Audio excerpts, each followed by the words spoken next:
Ashok Bajaj, welcome to Washington Business Report. You've been dubbed Restaurateur of the Year in Washington. You've been nominated many times for that award. The New York Times has called you the most successful restaurateur in Washington. And congratulations, the James Beard Foundation nominating you for Restaurateur of the Year for the country. What do those kinds of attributes mean? Well, they all feel good, you know.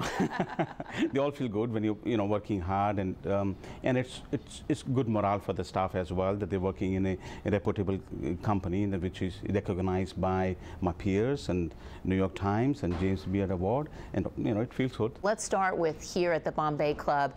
Now it's considered a must-stop for power leaders throughout Washington. I've dined here with President Bush's chief of staff and others. This is the place to go. But when you first had this idea in the first Bush administration, it took a lot of time and perseverance on your part to even convince a landlord to let you move in, and yet here you are 1 block away from the White House.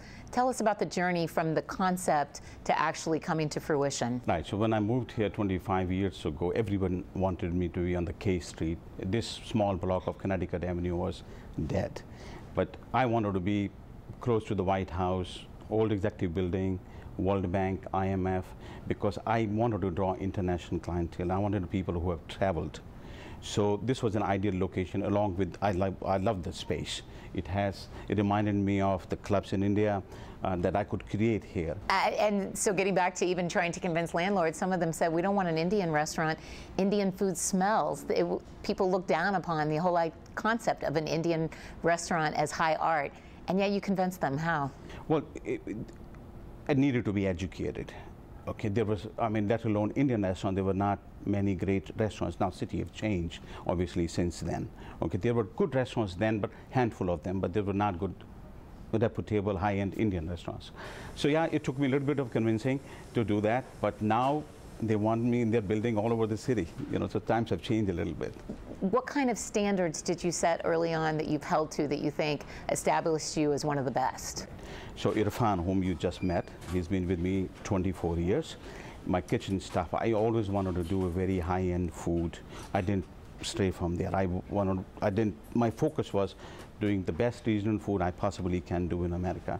And I stayed on the same path. Service-wise, I wanted to have a white glove service, which we have focused on that for 25 years. And, lucky enough to have the presidents, the head of states, late Nelson Mandela, a lot of Hollywood celebrity comes here, and it's become truly one of the power spots in this city. So you've also been known as someone who puts a premium not just on the food, the high standards, but customer service. You're seen as someone who likes to constantly greet all of your customers. How did you learn that trade, and what would you say the importance of it is in terms of the pecking order for your success? Well, food is very important. Okay, and in Washington, services, in Washington or anywhere, services goes hand in hand. Okay, you can't have one or the other, so you need both. For me, because I have such a loyal following in my group, okay, and I've seen them over 25 years. A lot of them join as special assistant to the White House, and they become secretaries, and like I've grown, they grow in their jobs. So they more or less become a part of the family, and So good lesson though, don't just focus on the heads of state and the secretaries of state. Start with the deputy assistant secretary, or even the assistant to the deputy assistant secretary. See, now, Mrs. Clinton used to come here as a first lady, then she became a secretary of state, and now hopefully, she's going to run for president, right? Obviously, you have very clear visions about what you want, so it would be hard, I would think, to not be a micromanager. Are you a micromanager? No, I'm not a micromanager. I try to hire the best people I possibly can, then give them the freedom to create or manage the restaurant. Do I give them direction? Absolutely. Okay, we have to be in the same path. So what I want out of the food, what I want out of the service, how my restaurant have to be represented, those directions I always give, but no, I don't micromanage. Is there an example of a time when you gave someone free rein and then thought, ooh, maybe I need to step in and manage more closely, or did you always think that goes with the territory?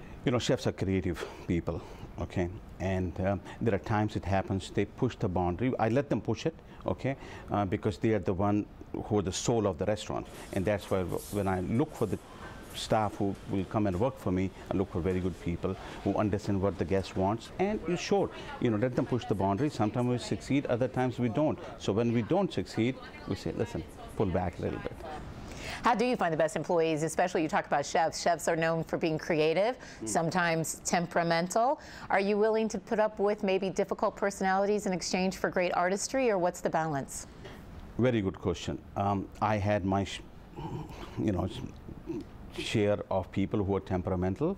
I really don't like temperamental chef, but I'm fortunate to have a group of chefs who's worked with me for the last 8, 10, 12 years now, longevity chef who are willing to teach the staff. And when you're teaching the staff, you tend to make a better team. So I have a wonderful group of chefs right now. So for a kid growing up in India, working in hotels and restaurants, you're now known by presidents, known by senators, known by celebrities.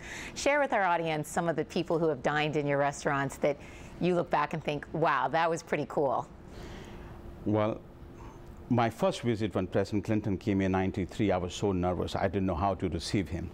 And in your late 20s, and say, God, the president is coming to your restaurant. I ended up calling a friend of mine at Washington Post, Ken Ringel, who used to write for Style section. I said, Ken, could you coach me? Can you give me the right protocol, what to do? Shall I bring a red carpet? Do I have flowers in the room? How shall I treat the president? And he says, just be yourself. And I said, just be myself. How can you be yourself? And then after that, I visit from President Bush, then Nelson Mandela, a lot of Hollywood celebrity, head of states. So it's always fun. President Obama came to Rasika West End. When First Lady was there, she said, I'm going to bring the president here for dinner. And I said, well, thank you, madam. And then she's been to my other restaurant. No, it's always fun. It's always great honor. And you look back and say, okay, I've done well in my restaurant business.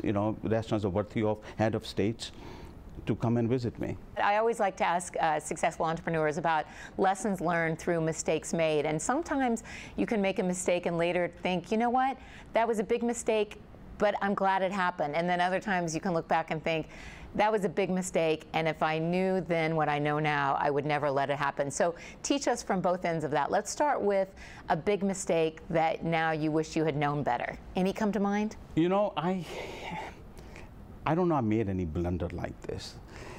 I made some mistakes in hiring during my 25 years of career, but I've corrected them quickly. Okay. And what did you learn from that? How can you improve the next time around? You can't improve on the hiring. When you're hiring people, you go with your gut feeling, you look at the talent, they're qualified, you check their references, you do everything you possibly can, and then bring them aboard, okay, and give them the free way to do things. And when it doesn't work, do you try and give them warnings and guidance, or do you say, cut the cord and move on? Both. Both. Ashok Bajaj, thanks for joining us on Washington Business Report. Thank you.